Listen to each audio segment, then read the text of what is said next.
You think you're free, but you're not.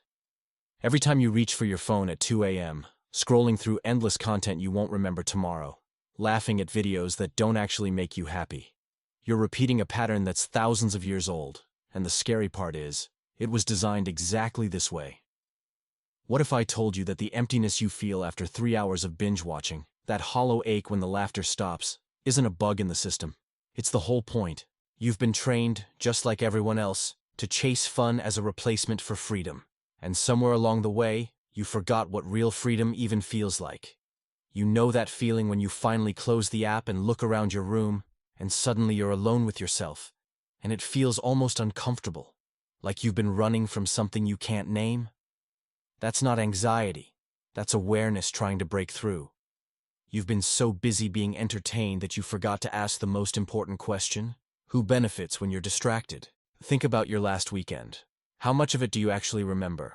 Or did it just blur into a stream of content, each piece designed to keep you hungry for the next, never satisfied, always reaching, always empty? We laugh at our grandparents for sitting in front of the TV for hours, but at least they knew they were watching television. You think you're living, but you're performing for an algorithm that knows you better than you know yourself. The irony is almost beautiful. We have more entertainment options than any generation in human history, and we've never been more bored, more lonely, or more desperate for something real. Here's the truth they don't want you to see. This isn't new. What you're experiencing right now, this cycle of craving and consumption, this trade of attention for temporary pleasure, it's the oldest trick in the book of control, literally. B.F. Skinner proved it with rats in a box. Tap the lever, get the reward, tap again, get another. And soon the rat doesn't even care about the reward anymore. It just can't stop tapping. That's you with your phone. That's all of us, trapped in a Skinner box that fits in our pocket. The dopamine hit from a like, a comment, a new episode, it triggers the same reward pathway that kept our ancestors hunting for food. Except now the hunt never ends and the food never nourishes. Pavlov showed us that you can condition any response if you pair it with the right stimulus often enough. Ring a bell, give food, ring a bell, give food. Soon the bell alone makes the dog salivate. Now ask yourself, what bells are ringing in your life, and what are you salivating for? Every notification sound, every red dot, every autoplay countdown, they're all bells, and you've been conditioned to respond, not because you want to, but because the pattern has been burned into your brain through repetition. Edward Bernays, the father of modern propaganda, understood something crucial about human nature. People don't want to be controlled, but they love to be entertained, and if you can make control feel like entertainment, they'll beg for more. He called it engineering consent, making people think they chose something when really the choice was designed for them all along.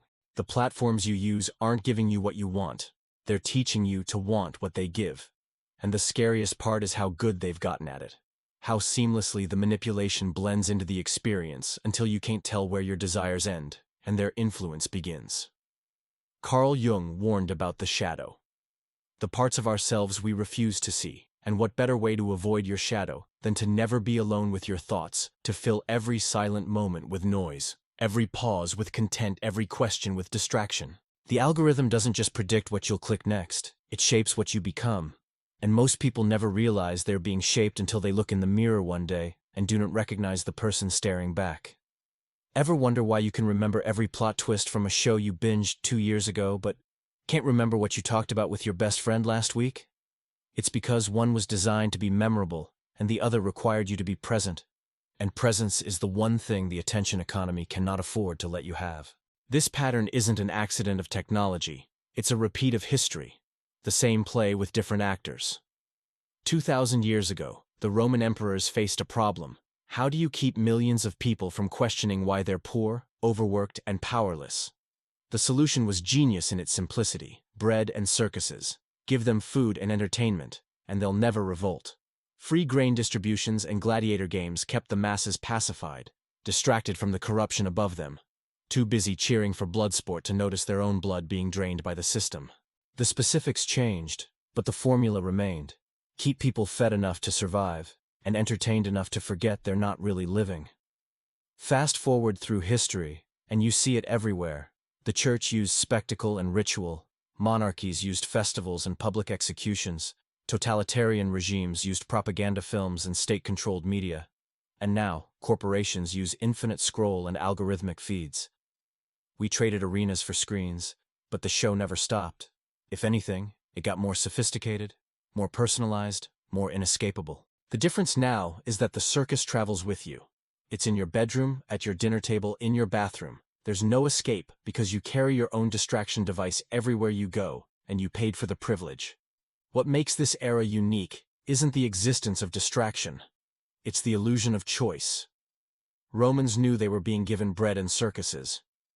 But you think you chose to watch that next episode, to scroll for 3 more hours, to check your phone 40 times before noon. The control is invisible now. That's what makes it perfect. And the most controlled people are the ones who believe they're free. Here's what nobody tells you. Every hour you spend consuming is an hour you're not creating, not connecting, not becoming who you actually want to be. The cost isn't measured in dollars, it's measured in days that turn into years, in relationships that fade, because you were there but not present, in dreams that died quietly, while you were too entertained to notice they were slipping away.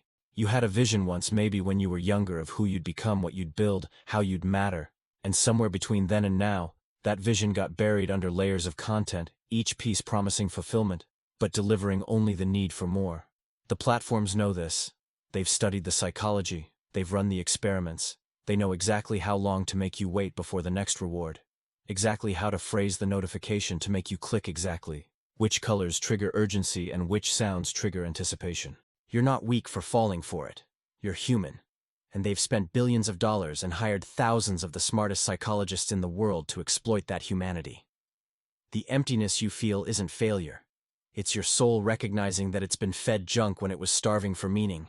Your deep self knows the difference between pleasure and fulfillment, between distraction and peace, between being entertained and being alive.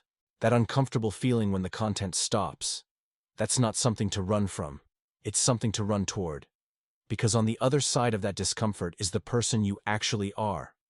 Not the persona you perform for screens, not the identity curated for likes, but the raw, real, messy human being who's been waiting for you to come back. Fun was never free. It cost you your freedom. And the bill comes due in moments. You can never get back in presence. You can never reclaim in a life half lived because half of you was always somewhere else. But here's the paradox. The moment you see it, really see it, the power breaks. Awareness is the antidote to manipulation. You can't be controlled by a pattern you recognize. The spell only works in the dark, and you just turned on the lights. This doesn't mean you have to delete everything, become a hermit, or reject entertainment entirely. It means you choose consciously instead of being chosen. It means you notice when you're being led and decide whether you want to follow. Real freedom isn't having every option available. It's having the clarity to know which options serve your actual life and which ones just serve your next dopamine hit. The system depends on you staying asleep, on you believing that this is just how life is now, that everyone feels this way, that there's no alternative to the infinite scroll except boredom or disconnection. But that's a lie. And the proof is in how different you feel during those rare moments when you're fully present, when you have a real conversation, create something with your hands, or sit in silence and realize the silence isn't empty at all, it's full of you, the part of you that's been drowned out by noise.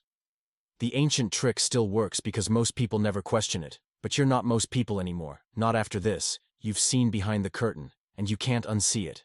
The pattern repeats because we let it, because we trade our attention like it's worthless when it's actually the most valuable thing we own, because we've been taught that being bored is a disease when boredom is actually the birthplace of creativity, curiosity, and self-knowledge.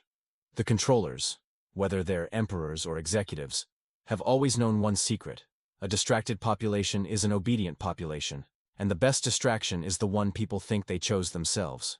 You didn't choose this, not really. You were born into a world that had already built the infrastructure of distraction and called it progress, but now you get to choose what comes next. Every time you pause before you pick up your phone, every time you notice the craving and choose not to feed it, every time you sit with discomfort, instead of medicating it with content, you're taking your power back. You're breaking a chain that's held humanity captive for thousands of years, one link at a time. The moment you see the pattern, you break it. Not all at once, but slowly, deliberately. With each conscious choice. And that's how you win. Not by fighting the system, but by remembering you were never meant to be part of it in the first place. If this opened your eyes, like the video and subscribe for more hidden truths.